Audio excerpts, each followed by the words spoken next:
Hey guys, it's Sickness. So I figured I would show you my most currently progressed work in progress on Black Ops 3, and this map is called Underground. Sit down. Basically, this is the map that I've been using to practice using the mod tools and get better at it for myself, because I'm really enjoying doing this and it's a lot of fun. And I think that if you guys gave the mod tools a try, you would have a lot of fun too. I actually went into the mod tools at the end of this video so that you guys can kind of see the in-tools view of how this map is created, because there are things in this game right now that you're not seeing that are actually existing within the mod tools application itself. So stay tuned towards the end of this video for that. But yeah, this is Underground. I figured, like I said, I'd show it off. Obviously, I have some work to do still, but this is the most current build. Basically, this is what you would play on if you were to download this map right now, if I made it public. Obviously, right now it's not public, but yeah, I just figured I'd kind of show it off to you guys. That way you can see what I'm working on. I'm also working on a couple ZM maps as well, or zombie maps, but that's going to take some time. Bro, sit down. Stop trying.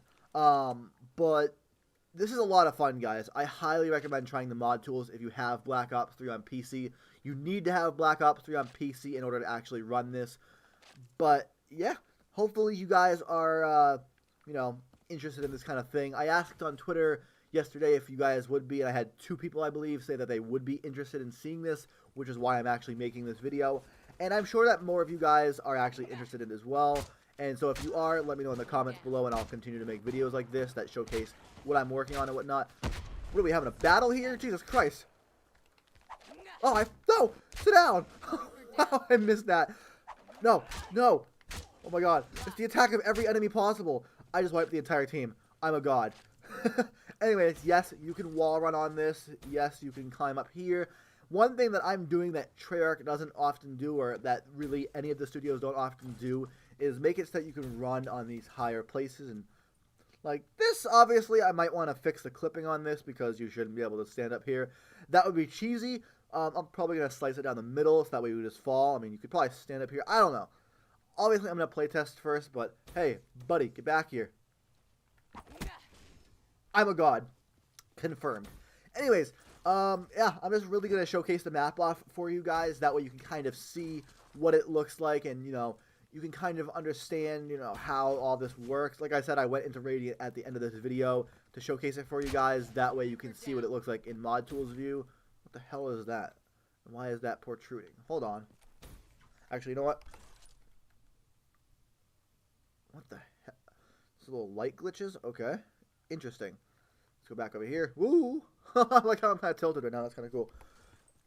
There we go. So obviously this glass breaks. Boom. Walk through it. I gotta fix the sound effects on that. And then I have some routes over here as well where you can just kind of slide in here and then go up. Ooh, someone's throwing a grenade. Nice try though. Crouch down right here to get in. Get the flag. Boom. Fall down here though. And let me just go ahead and ungod mode real quickly so I don't, survive that fall. There we go.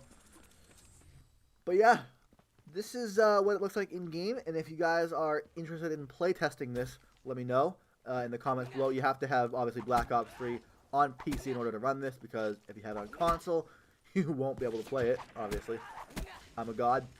But yeah, just figured I'd kind of show this off. So let's go into the actual Mod Tools application now.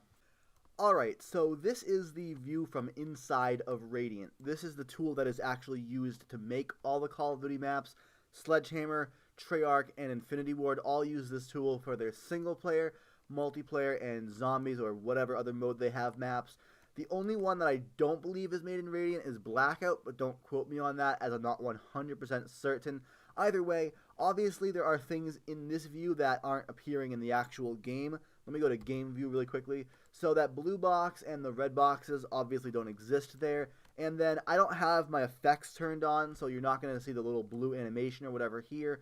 And you're not going to see the coalescence animation on the screen right there. But basically, this is how the map actually gets put together and how it works. So I'll explain a few things really quickly. For example, this clip right here. Basically, this is 2 table models that I merged together properly to make it look like one big table. If I were to go to game view, obviously you wouldn't see these red boxes anymore, and that's because these clips are extremely important. Right now, if I had deleted that clip box rather than just hiding it, you would simply be able to walk through the table as if it didn't exist. Same with these chairs. If these clip boxes didn't exist, you would just be able to walk through them like they did not exist. But when I add a clip box to it, you can no longer walk through it. So if I were to just, really quickly drag a box out like that, that's a clip box, obviously. And now, even though there is nothing there in the map, you would still not be able to walk through this because it is a clip. We're going to go ahead and delete that. Actually, let me show you this really quickly, though. At any given time, I can change the texture of it. Now it is grass. And that's basically how a lot of the map gets made. For example, these walls right here.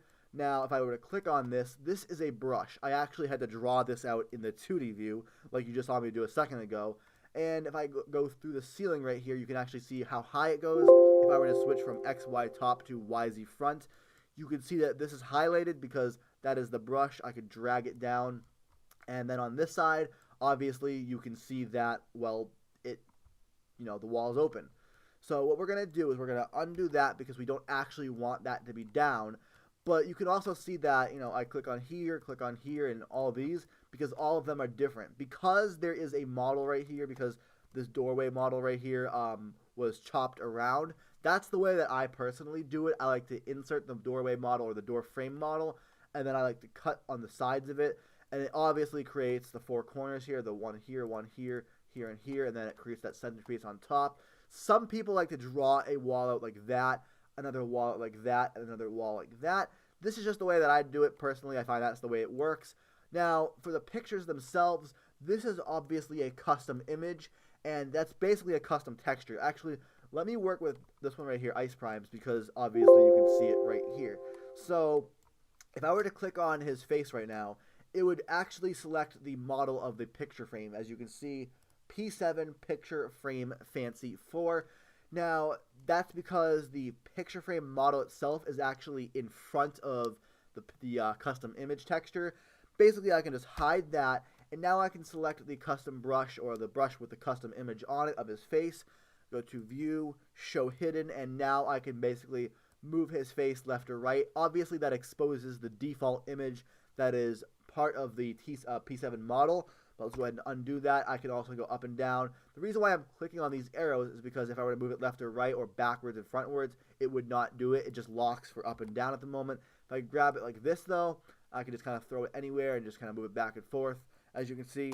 But if I were to just grab it in the top-down view, let me actually go to YZ top, I would just, boom, and now it expands. Obviously, that kind of multiplies it by a metric shit ton. And obviously you don't want that to happen, so what I would do is I would go to Surface Inspector, and I would set that. I'm not going to do that right now because, well, that would completely ruin what I have here, so let me go ahead and undo that. But basically, that is a custom image, and if you want to know how to do custom images, basically just type in BO3 Radiant Custom Images, and there are some nice tutorials there that show you how to do it. Or I can make one in the future if you guys want, but there's already tutorials out there, so there's really no reason for me to actually make a tutorial. Either way, these boxes right here, for example, are actually spawn boxes. I think I clipped the wrong thing. Let me go ahead and click the right... Okay, really? Fuck it. I'll just show one of these.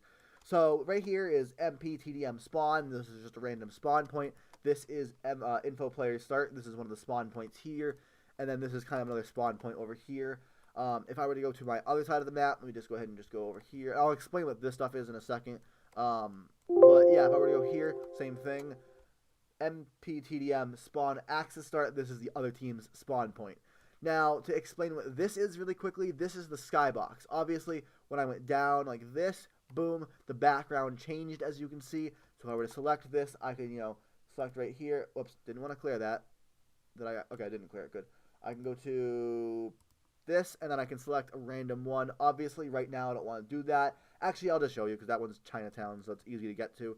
Lotus 1, let's do that. Boom, obviously, it changes the background there. But I want Chinatown right now, because that's the one that I personally chose. And I chose that because it gives off some decent lighting. Believe it or not, it does affect the lighting in one way or another. The skybox, that is. Anyways, this box right here is just the FPS tool. Makes things move a little smoother and whatnot. And if I come down here, obviously you can see that this is like a little secret room sort of thing. I have some plans for this that I'm going to be working on. This is not a normal play area. You cannot access this. Obviously, I have clips right here that prevent you from doing it. These are my best friends right here. But you can literally not get in here right now because, well, they're clipped. And I don't plan to let anyone in here. Originally, you were going to be able to walk through this door right here, and then there would have been a staircase that led up here. But I just found that this was a little bit better as far as playability goes. And then, obviously, right here we have clips that surround these models because, well, obviously you don't want to be walking through a model because that wouldn't make any sense at all. Anyways, believe it or not, this is actually a model too. Believe it or not, and I just had to like clip it. It was a nightmare. It was a clipping nightmare for me, but it is what it is. This is actually glass that you can break through, which is really cool. And I'll show you guys this really quickly, I guess. So what you want to do is go to your entity browser, and you want to type in glass, T7 glass, and you would just drag this in the map right there. And obviously, I'd want to go to textures, type in glass. Let's see. Let's see if I can get a good one here. Oh, you know what? I'll just use that one. Boom. So now that's obviously a glass texture. If I were to walk through it, it would break, and that's kind of how that works. But if I were to just like drop this in the map, like, whoops, where was it? If I were to just drop this, okay, I have to have a brush selected, obviously. I'm a derp for that one. But yeah, that's basically the premise of Radiant. That's basically how this map works. This is non-penetratable glass. You cannot shoot through it. You cannot run through it. You can see through it, obviously. If I go to the game view, you can see right through it. And it almost looks like it doesn't exist.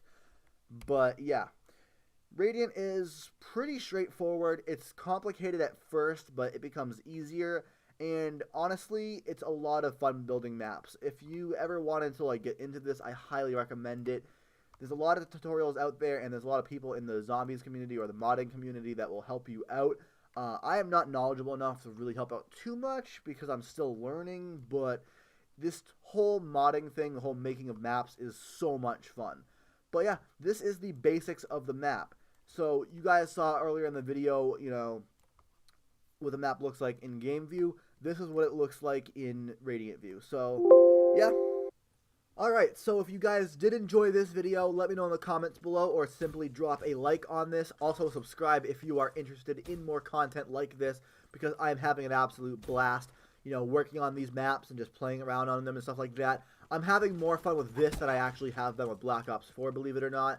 So definitely let me know if you guys are interested in this because I will definitely make videos on this. Like, I know I said I'd make videos on things in the past and then I end up not doing that, but this for sure I will. So like I said, let me know in the comments below, and until next time, thanks for watching. My name is Sickness, and bye-bye!